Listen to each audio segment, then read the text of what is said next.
Hi, everybody. Welcome to the Building Business Room. We're trying something new today. This is a live recorded podcast on Clubhouse with special guest David Cohen. Anna is here as well. And we'll probably have some other moderators join us as we go along. I want to remind everybody to please pull down their screen and refresh their room, and also everyone, including you, David and Anna, to hit the plus sign down below in the right-hand corner, more or less, and invite some people to the room who may want to hear this discussion on negotiation. I'm doing that right now. All right. So let's get rolling with introductions here as we wait for more people to join. Hi, Annette. Thank you for joining us.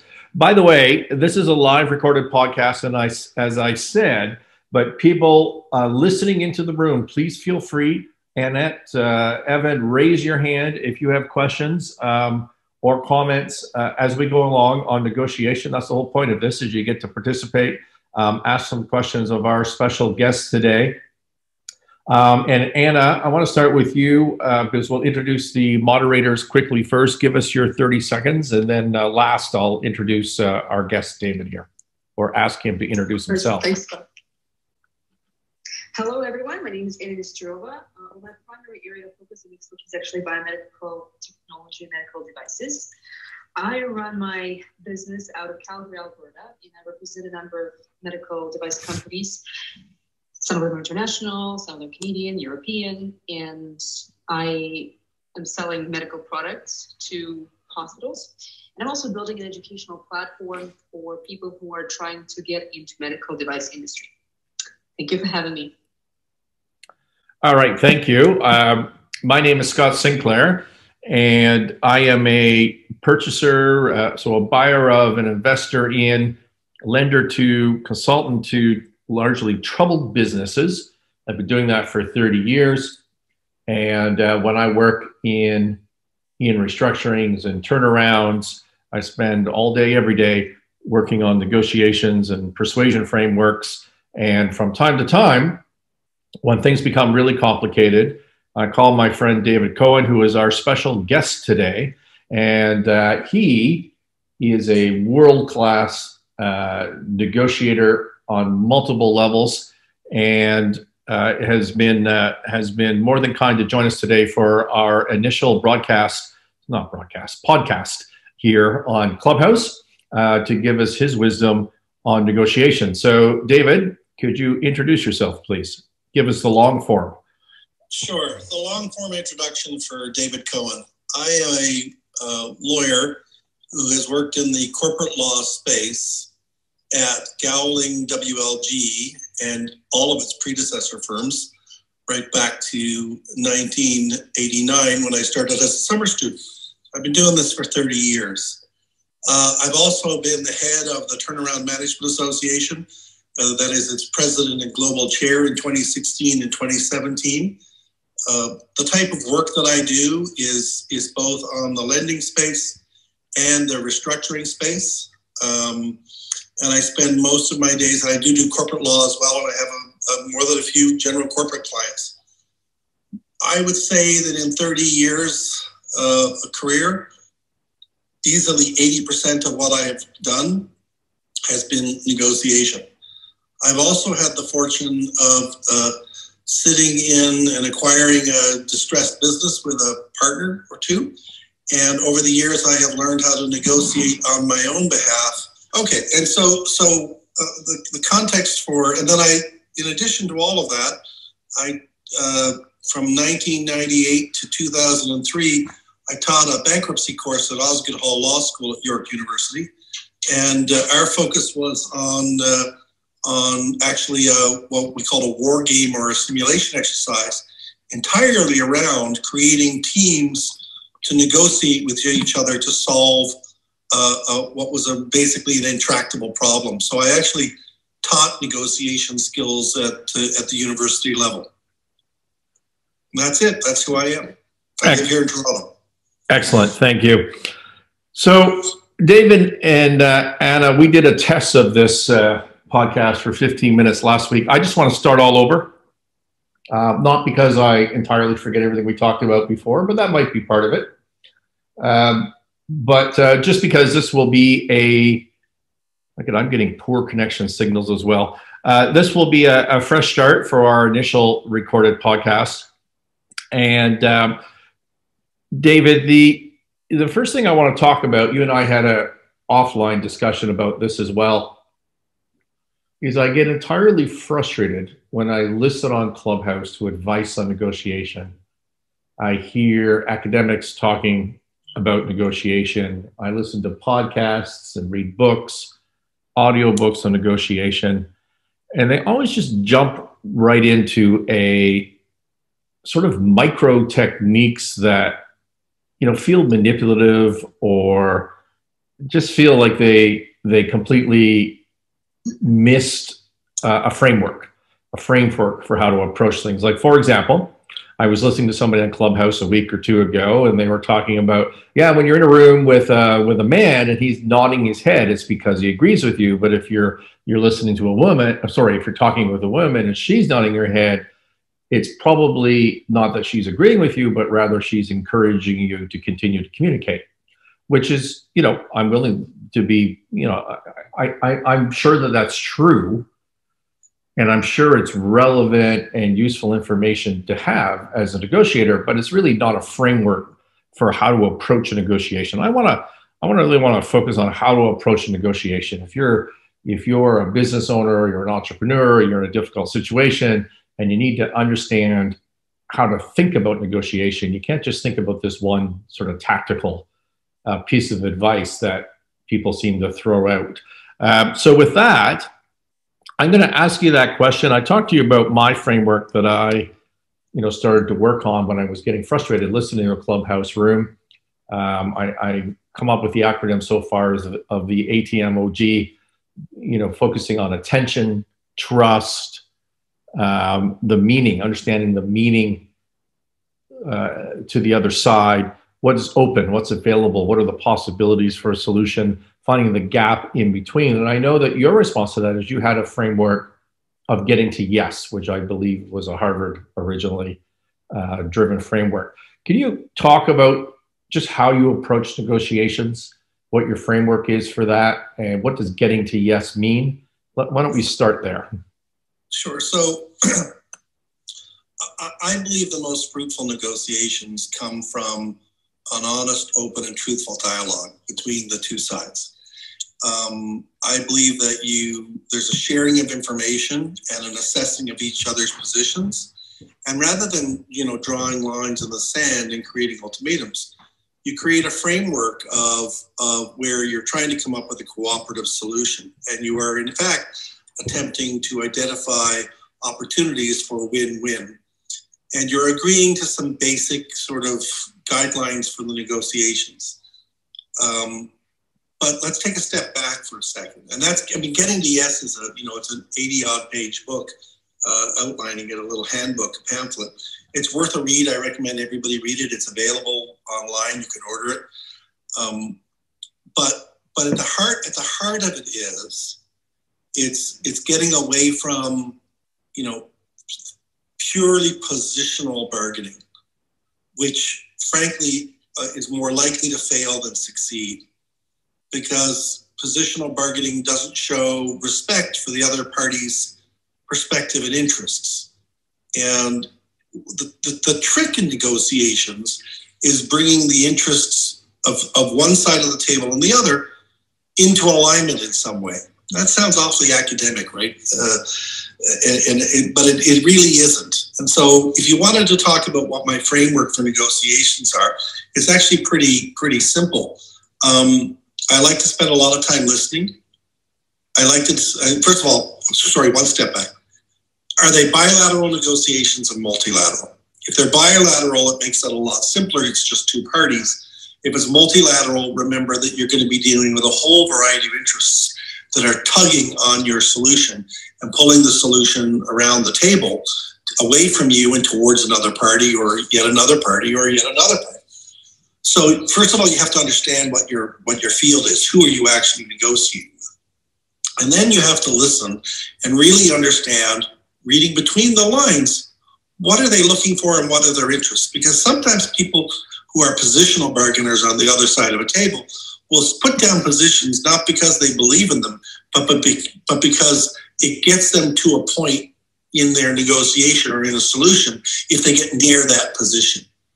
So positions, all they are for me, when the other side state them, are they help me better understand what turf they're trying to protect in the negotiation.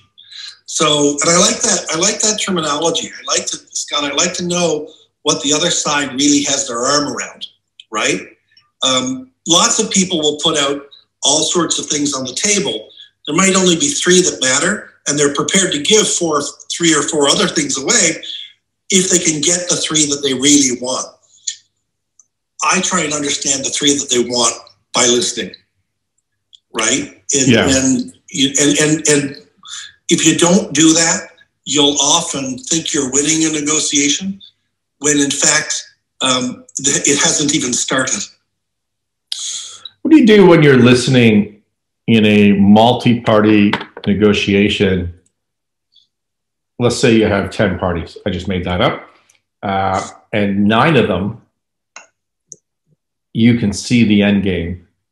And one critical one just has a diametrically opposed position, goal, meaning to this. So right off the bat, like within the first half hour of this discussion, you know you're in trouble with a particular partner.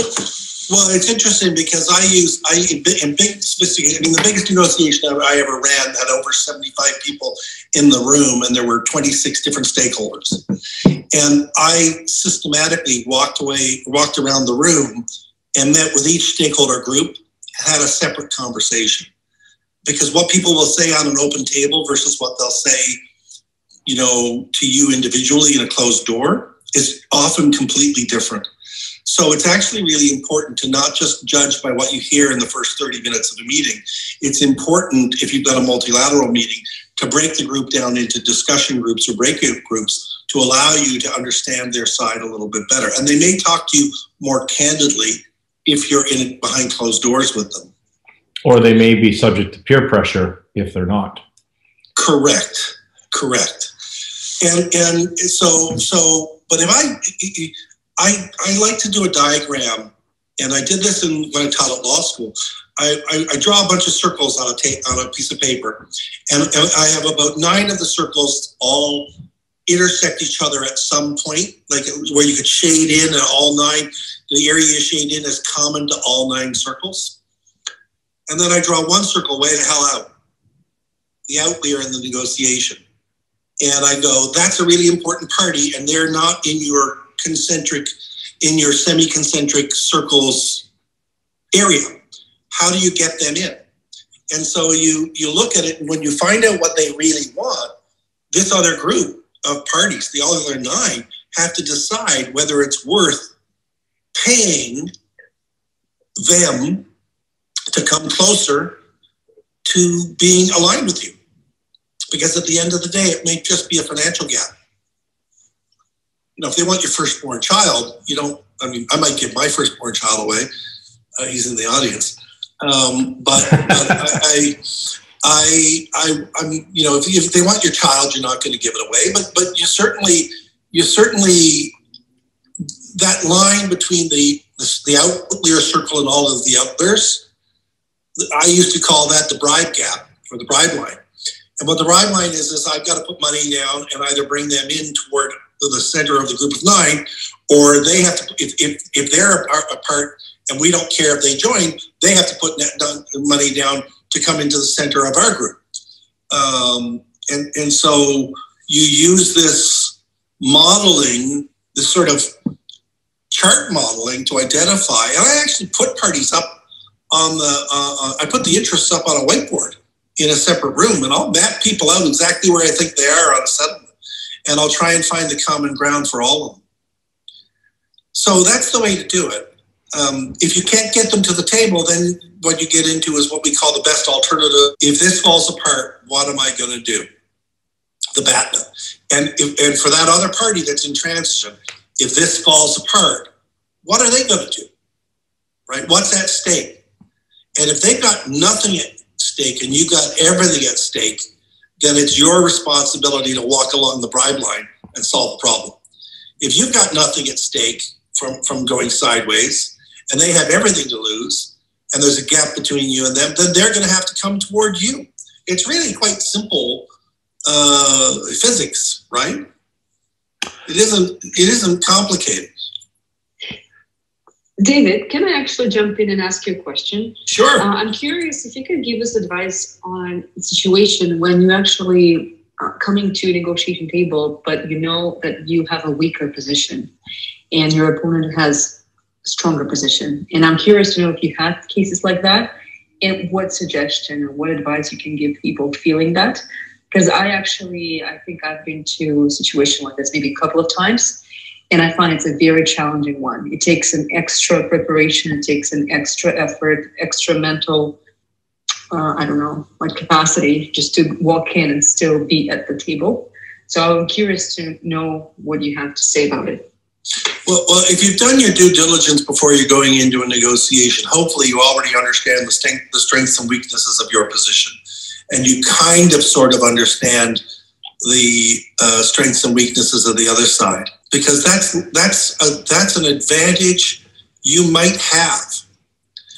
So if you've got a serious issue that isn't disclosed and you don't have to disclose it, the question becomes, do you negotiate against yourself before you even get into the room and water down your position because you think the other side might already know about your weakness?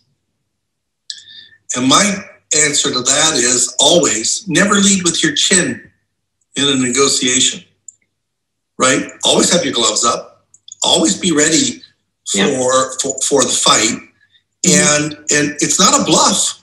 If you don't know if they don't know what you know, you could be giving something away that you absolutely of actually being a problem until you get in the room and they look across the table and say, you got a problem. And then they name your specific problem and, it sets you back on your heel. The preparation is for when they say that to you and how you respond to it. Right? Yeah. Yeah, it's just, I think the case that I am referring to is when, let's say, you go and you try to negotiate your position, but the company that you were, let's say, talking to is much larger and much more rigid. And actually rigid to the point that they can listen to you, but they will not make any changes to the contract, or they will not even meet you halfway. So it's actually quite stressful in a sense that, like you said, you have to have your gloves on and you have to do your best. But you feel that point that, unfortunately, in this situation, you almost fall into a bit of a dependent position, considering the size of your business versus theirs, size of, work that needs to be negotiated. So I'm just curious to know, and I agree with you, that you have to stay prepared and you never know, and maybe the mistake. And also, when do you leave the table? When do you say, enough is enough, and this is not how it's going to go, and you just leave the table? Because it also takes quite stamina, right? It takes some, again, mental preparation before you even walk into the room. So I'm curious to know what kind of advice you can give to people, let's say, who are relatively new to this world, like in terms of like large negotiations, and when they go into a room and they sit again, I guess, against a larger player or the person or company with much more leverage, and they're trying to use that leverage and use that pressure on you, and how do you handle it? Okay, so first of all, I would tell you that I don't really, the size of the opponent doesn't matter to me. This goes to the art of persuasion. So if you're talking about trying to negotiate something where they're going to buy something from you and you're going to be doing some kind of a joint venture, as opposed to, you're fighting over something and you're trying to settle it. Let's talk about the pie is getting larger potential, right? Okay. Because on the other one, if you've got no position and you've got a big player on the other side and you're trying to divide up a pie that is finite and shrinking quickly, you're going to get beat up. and you probably should be prepared for that. And then you have to figure out another way, and you have to find leverage, right? And there are ways to find leverage. But if you're talking about a win was developed, first of all, negotiations don't happen between a big corporation and a little company. Negotiations happen between people. So you have to be your most positive, best self, and you have to go in with hard evidence of why economically, if you scale up what you're doing, that this actually matters to a big business, that this is a great idea, and that they're going to miss an opportunity. There is a certain amount of salesmanship that goes into that, but smart people on the other side of the table will see through that. So you start by building trust. You start by having a conversation about, what it is your goal is, and ask them to tell you what their goal is. And they're there for a reason. Corporations behave that way. If they are interested in what you're doing, and now you're down to the subtle terms of the deal, you do have to ask yourself whether certain provisions matter, right? And is it worth giving up in these circumstances in order to get your foot in the door, and that over time you'll be able to claw back or use their contract as leverage to get 15 other contracts with 15 other customers, right? So it really depends. It is very fact specific, and it has a profound impact on your perception. But what I would tell you is if you go in with a view that you're an underdog and you're coming from behind, I think that you are defeating yourself. That's what I talk about when I say leading with your chin. So I walk into the room. But David, David, can I interrupt you there? Sure. Don't you think, and I don't want to put words in your mouth, but it seems to me, David, this is like you're acting for a big bank and I'm a borrower on an asset-based loan, and I start trying to negotiate your loan document. I mean, every sentence of your loan document, because every sentence is egregious in my view, which it obviously is. But don't you think that the technique of negotiation, part of that is having these template documents, template contracts, having a price list, having it published, and then it's really not a negotiable point anymore. It is a little bit, obviously, but it just becomes a fait accompli that's very, very difficult to get through. I kind of think that's where Anna's going with it. It's not about Anna being intimidated. Anna, am I correct about this? Yes, yeah. It's not about being intimidated. It's not about big institution, small company. It's about they're the buyer, they're the lender, they've got the template, and that's what they do for a living, and you can kind of take it or leave it. And I see this all the time in an asset-based loan context, for example, David, which you work with. But I tell my clients before we even start, look, this document's going to suck, and we're not going to negotiate very much of it. But we're going to negotiate the 4 or 5 really relevant parts. And we're going to do these other things over here, which are really important to you and are not in that document, to build this relationship and have a deal that we can live with. Right. Okay. But where I was going, what my next comment was going to be was that your last point, which is you have to pick the hills that you're prepared to die on. Can you guys hear me? Because I got a poor reception there. Sorry. Yes. You have to pick the hill you'll die on. So you can't. If you're going up against the big corporation, you've made your test. They want to do business with you. You're in the room, and there are, on a principled analysis, there might be 4 or 5 things that are really important to you. I'll give you a really good example from this morning. I had a client show me a set of standard terms that were delivered to it by its supplier. And the standard terms said that the payment terms for 60 days. The warranty would be 12 months for obvious defects, and go on. And so this was what was in there. It was a very big billion-dollar company negotiating with a company that's got revenue of $10 million. And so the standard terms went down on the table, and my client looked at it, and he's already doing some business with this company, so he knows. And I looked at him and I said, okay, what really matters on this page? And I went through the list of things that looked egregious, and I said, tell me the 4 things that you can't live with. And he said, well, net 60 days, I'm financing them. They're $1 billion company. Why am I financing them? And I said, gee, you want to be paid faster. How quickly do you want to be paid? He says, I want net 30. I said, okay, that's something we'll negotiate. And then what's the second thing? He said, well, you know, I don't care about the warranty very much because my products are built bespoke and they have an inspection team that comes in and looks at it before it's shipped. So, and we do x-rays. And so this product is going out the door regardless. And when it goes out, it's perfect. And so there aren't going to be latency. So warranty wasn't an issue, negotiated certain points. But our hill to die on was the payment terms and title, right? And so we went back to the big company and we said we're a net 30 business and you've got your own financing, we've got our financing. We're not financing you. We want net 30, and net 30 was generous, and we think that that's on a principal basis. That's fair. And then we also said to them, and by the way, you can't own something that you haven't paid for. So when you pay for it, you get title. See, that's not. We got to do what's fair and commercially reasonable, right? And so we argued fair and commercial reasonableness with them. And guess what? They amended the POs for us to say that their standard charge terms were changed for 2 things. 30-day net payment.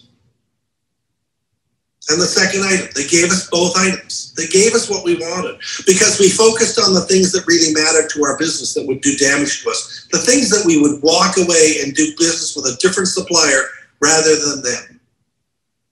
Right? Or customer. Sorry, a customer. Right. Exactly. Another thing maybe Anna could think about, maybe you can comment on this, is make the form of contract the very first discussion. Like, great, we want to do business together. What is your form of contract? Scott, we lost you again.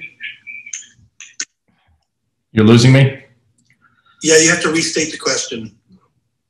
I was saying maybe one thing that would help, Anna, you could comment on this, is starting with that form of contract in the discussion. Just saying, hey, great, we're going to do business together. What's your standard form of contract? So I can just, see if this makes any sense for us. Yeah, no, that's a good strategy. It's just like coming from my personal experience, sometimes company can be very rigid. And when you try to say, but this doesn't make sense, they still try to tell you that's the standard. Yet I know that they're capable of changing it, but they're using their power, or maybe sometimes, you know what, I've even felt some laziness on, to be honest, like on the lawyer's side of things, when they didn't want to bother in changing things because they're so huge. And for them, they know that most likely you will agree to their terms because they're not horrible, but they're not ideal in terms of business, let's say my business, right? And in those type of situations, you really have to be creative and really have to go through all those, points carefully. And this is where my question to David came from too, like, where is that point where you just actually want to leave the table? Because I've been to a situation where I actually felt, okay, I think enough is enough at this point. I do not see the partnership. And it's actually quite devastating because you want to work, it's a mutual interest, and yet that pressure can be so high that you feel like, okay, maybe it's time to leave. And I would like to know if David can comment and how often do you do that and why? Yeah, and my answer is I know it when I see it. I know if we're being completely honest and saying, first of all, I like to step back when you get to the demanding, this is our bottom line. I hate those words.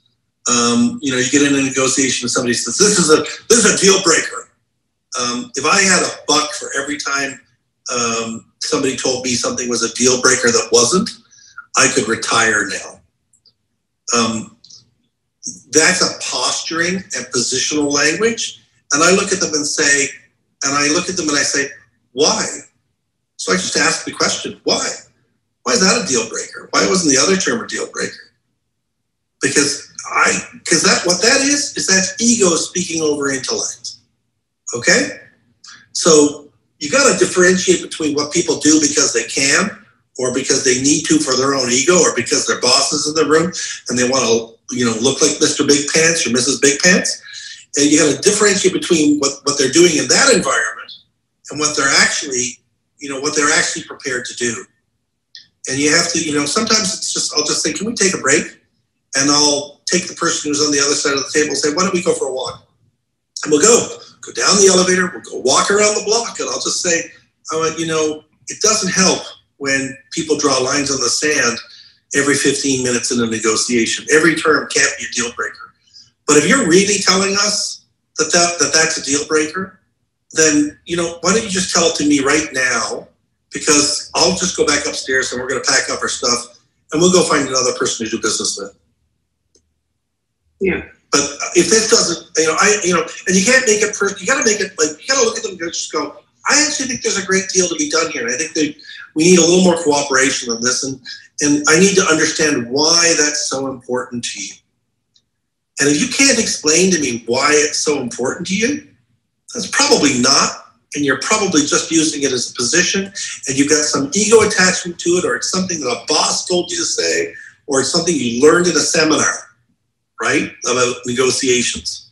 And I'm really, to be blunt, not interested. I'm not interested in hearing about it. I'm not hearing about deal breakers. It's not a tool that impresses me at all in a negotiation, at all. Because I know that 9 times out of 10, it isn't. And if it is a deal breaker, I probably know it is already.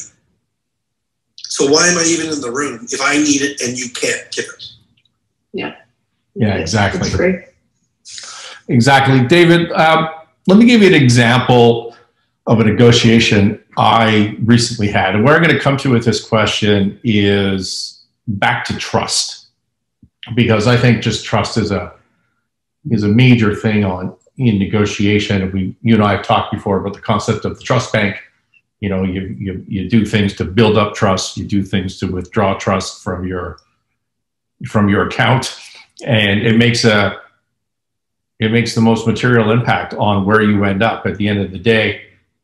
So I was negotiating on a multi-party lending situation. I had we had the government in first on priority claims. We had a senior lender. We had another senior lender, too, actually, with specific charges. So there's 3 different banks, and then a 4th lender as a second secured mezz type person. We had another first lender on some real estate on the mortgages, and everybody was on side except for the mezz, the second secured, who was way out of the money. In other words, they weren't going to collect pretty much a cent. And their opening position on this file was, before I was even hired, they said to the principals, we're going to bankrupt you. We're going to bankrupt your company. We're going to bankrupt you personally. You've never paid us what you promised you're going to pay us. We think you're a bunch of liars. We don't believe in you. We don't believe in the business. So that's our game plan.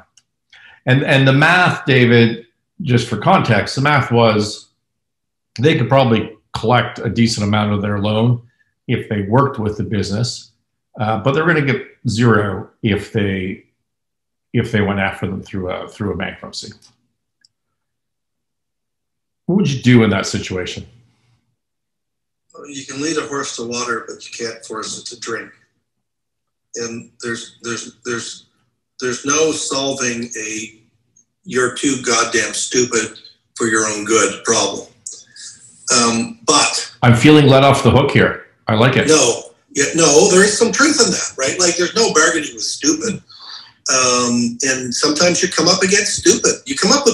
I have come up to people who have, figuratively speaking, no arms and no legs, want to have a sword fight. Like, come on, really? You can't even hold a sword. What are you talking about? So I mean, that's figuratively speaking. That's probably That's Monty Python. I've had worse. Python, exactly. I've had worse. The Monty Python scene, the knight in the armor with no arms and no legs. It's exactly what I'm imagining when I say it. But there is some solution, right? Like sometimes it's about who's at the table. So, Scott, you came into that situation after the fact, and the principals on the other side, on the mezz lender, the principals of the mezz lender had enough, and they didn't trust the people on behalf of whom you were negotiating, and you didn't come into the situation and regain with them any credibility because there was so little trust left in the bank, right? Also, the very first thing I did was fire their advisor. That probably didn't help. Yeah, no, probably. You gotta look. If you're coming in to actually solve a broken relationship problem, you can't have any of the blood on your own hands, right? So what I would say, I mean, my strategy for those type of people would be, I'd actually pull in yet another person to go and be the voice with them.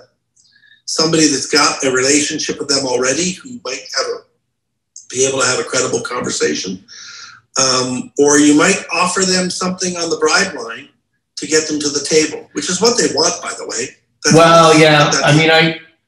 Okay, so you're 100% right, and I did both of those things, but I think at the end of the day, sometimes counterparties just want blood, right? They don't necessarily want what's best for them. They want what's worse for the other person.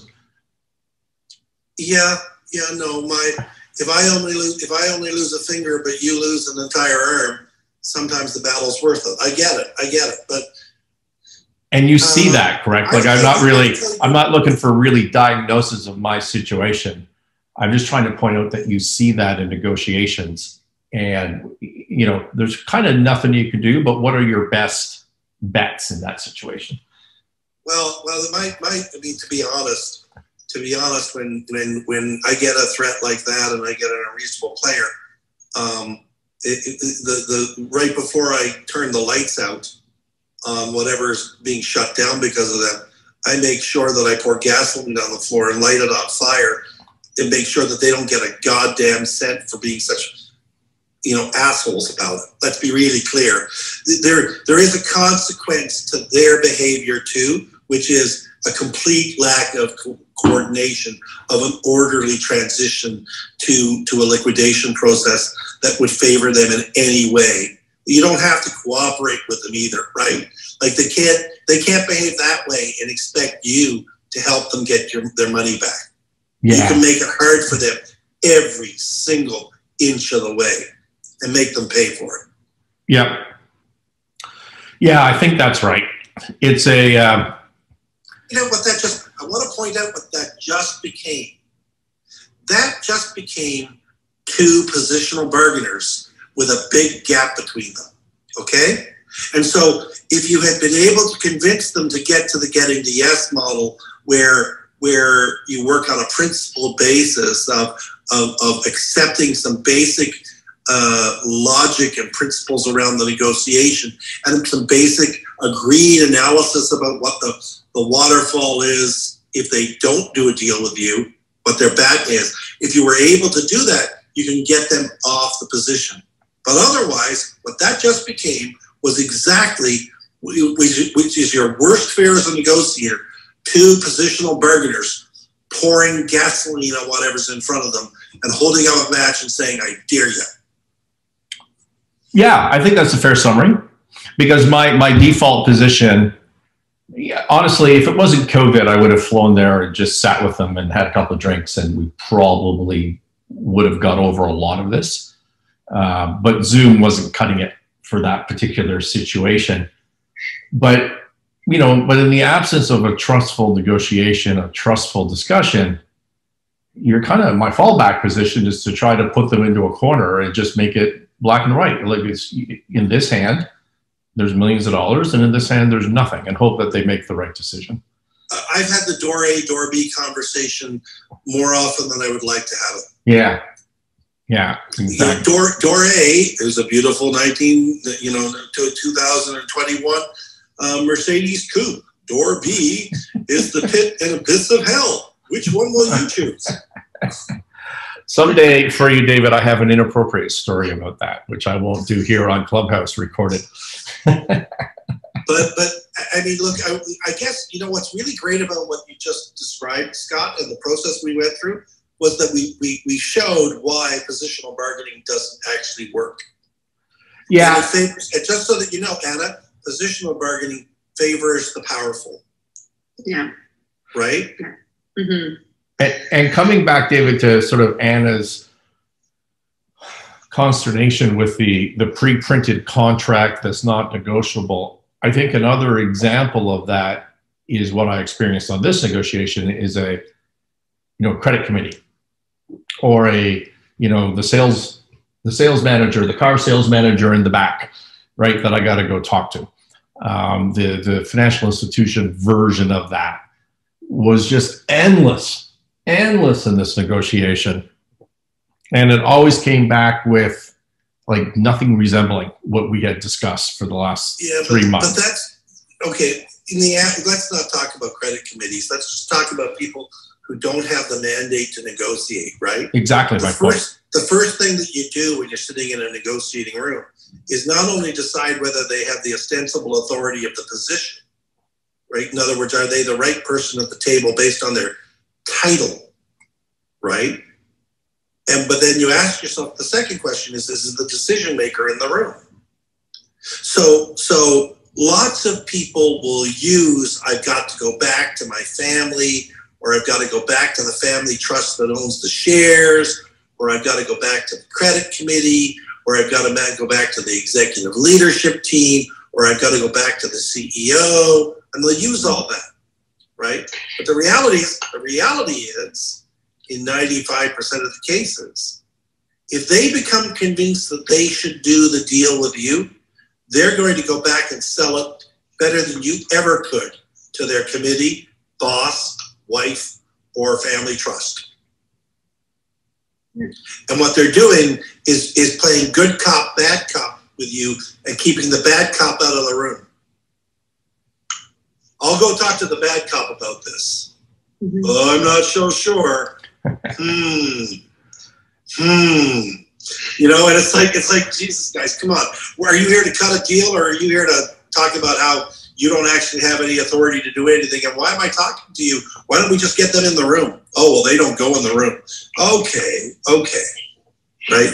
What I understand is that you want to get, X as your result. And if my deal is giving you X, what are they saying no to? Yeah, exactly. Anna, you wanted to jump on that? Yes. Yeah, I really wanted to jump in because I have a question that kind of relates to what you, Scott, just mentioned with your situation, and to ask David another question about current situation with COVID. When you actually have to negotiate online or with people that sometimes do not have that authority, as you said, and it gets so much harder to bring those people, like decision-making people, into the, let's call it, virtual room or to the table. And sometimes companies choose that strategy of delaying the result of negotiation, thinking that you will just give up because you don't have enough patience to wait until the right person shows up, or the right person shows up to the phone call, because it's no longer, hey, we're going to get together tomorrow and we'll have everyone at the table. And then you have that honest discussion where you can build trust. As you said, you eventually talking to people, not companies. And what Scott mentioned, when he would fly over and have a drink, and maybe the negotiation would have had a different result. But I think right now it gets a little bit more complicated. And I'm curious to know what will be your advice on that, how to deal with this type of situations. Boy, talk about hitting the nail on the COVID head. So do you notice earlier I talked about, taking the one person who was causing me the problem in the negotiation, said, let's go for a walk? Yeah. Right? That's in person. That's not on video. That never happens on video. Yeah. And so I am in currently 3 different negotiations, all of which are being hampered by the fact that, if we were in a room, we could work this out. But in the sterile environment of COVID, we can't. So, sorry, David, say that again. You're saying that you've experienced this? Yeah, recently, like this week. Yeah. Where I know that if I were in a room with these people and we could go grab a coffee at the coffee station, I could have a conversation that would alter the personal relationships and build trust, right? Something that doesn't happen on video calls, except in the rarest of circumstances. So one of the substitutions for this, the other thing is when people go away from the room, like when you get in what I call a hot box negotiation, where you're all in the room, it creates something we call deal lust, which is a desire to get it. When you get past people's fight that maybe there isn't a way to solve the problem, when people start to see a light at the end of the tunnel, they start to relax their positions because they want to achieve the result of the successful negotiation, right? And you create that in a hot box in person where nobody's leaving the room. It's 11 o'clock at night. You've ordered in pizza and you're still going.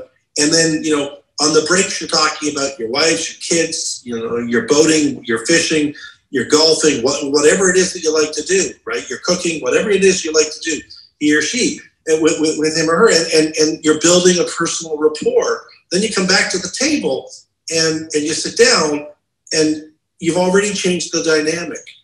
That doesn't happen here. So what happens in the Zoom world is people are lazy. So they leave the negotiation and then they're immediately distracted by the next business issue, right? And so all of a sudden you've lost momentum. So what I like to do is I like to summarize what's happened in terms of what our position, my side's sort of wish list deal structure is, conceding points to the other side in the written document. And I like to follow the meeting fairly quickly with a summary of the discussion and where we left off, highlighted with points that are still contentious. And then I follow up on those points with the lawyer from the other side if there's a lawyer. And in your case, it might be the buyer if you're only talking to the buyer, or the vendor if you're talking to a supplier. And you have a one-on-one conversation about how can we get around these things. And what you're trying to do is recreate the walk around the building, or the chat at the coffee station, or the chat in another boardroom. And what you're trying to do is maintain the momentum of the negotiation that is lost because video calls on average last an hour and negotiations last 10.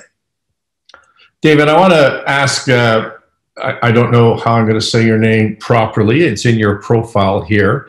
Chiorma, I think that's correct. Welcome to the stage. And a trained Nigerian lawyer, I think is what your profile says. Did you have something you want to, first of all, welcome up. And just by joining us, I just want to remind you that this podcast and room is in fact recorded and will probably be used in other places. So I just wanted to give you an opportunity to bail out if you weren't comfortable with that. But apart from that, go ahead and ask David a question or just throw a comment out for discussion. Oh, I don't have any questions for David right now. Okay, no problem. Thank you for joining us. Okay.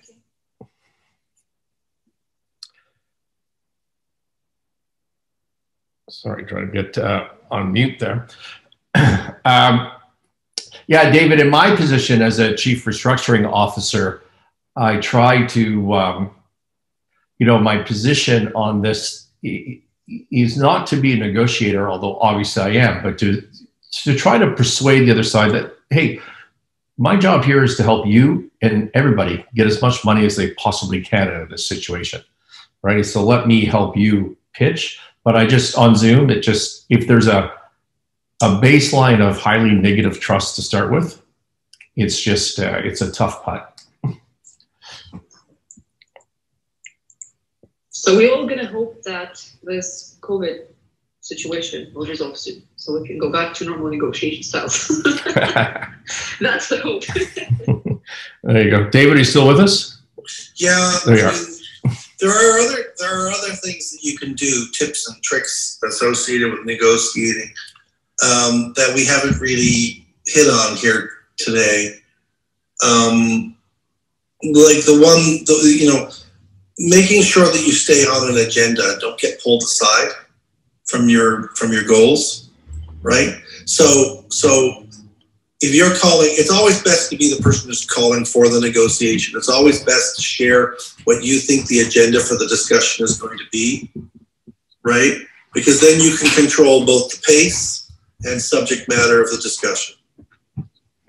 What's interesting about that is once you do it, this is how you find out what the other side's really interested about. Because if they try and move the agenda or change items or change the order of items or push away something or pull towards something, they're telling you something every time they do that. Right, for sure. All right, we're getting to the end of the room here. David, this has been a terrific discussion. Did you want to have any parting comments for us? And so you have to enter the room with a genuine, open mind and treat the other side of the table with respect. And I'm going to tell a little story here, Scott, at the end of this so people understand the context. I was in a really big stakes negotiation a few years back, and my client was sitting right next to me. He was the CEO of the company. It was a troubled company. And he had a party on the other side of the table that could sue him corporately, not personally, if things didn't go the right way and would cause the business to crater. But might not get anything out of it, a scorched earth type opposition on the other side of the table. And at a break in the negotiations, I found out that the principal of the other side, the owner of the other side, the CEO of coffee, and taken 20 minutes and we weren't, sitting in our own rooms trying to plan the negotiation. We were just having a social break. And I just said, so I hear rumors that you bought yourself a boat. And he says, yeah, I bought it. I'm taking delivery of it in Italy. And he said, it's a pretty fast boat. I said, oh, it sounds like you bought a Pershing. And he said to me, that's exactly what I bought. I bought a 92-foot Pershing. And I said, that's interesting. I said, that's an interesting boat. That's got those super drives on the back with the 6-bladed props. And I started to have this conversation about something he and I had in common. We went back to the table, and the mood completely changed. It was less hostile. It was more of a conversation, right? Because I made the negotiation human. My client was furious with me for being nice to the guy during coffee. Furious, and said so to me. And I looked at my client and I said, you got to let me do my job. And I said, first of all, I was just interested because that's the human thing to be. Yep. And second of all, he's not the enemy. He's part of the solution. And if you go into the mindset that the other side's the enemy, your ability to get anything other than a dividing up a shrinking pie is impossible. But in that case, we grew everybody's pie because we kept an open mind. And a long history of fighting with each other was set aside because that person came to trust me. The other person is not the enemy. They are part of the solution. I think that's the ending meme right there, David. Right. I like that a lot. Thank you, everybody, for listening. Anna, did you have any parting comments? I should have given you an opportunity. No, just wanted to thank David. Thank you so much. It was great. Thanks for the questions. They were fun. And thanks for the audience who stuck it out. Yeah, thanks, David. I really appreciate the contribution on the human element, because I realize that most negotiations are mostly strategic other than forceful, because if the party on the other side sees that, oh, you're just trying to force things on me, and you don't really understand that I'm human too, and you understand things from my perspective, they might not want things to go forward, But when they trust you and they trust that you want to bring the best solution for both parties, even though they know you're acting for your client, the negotiation would actually make progress. Thank you for that contribution.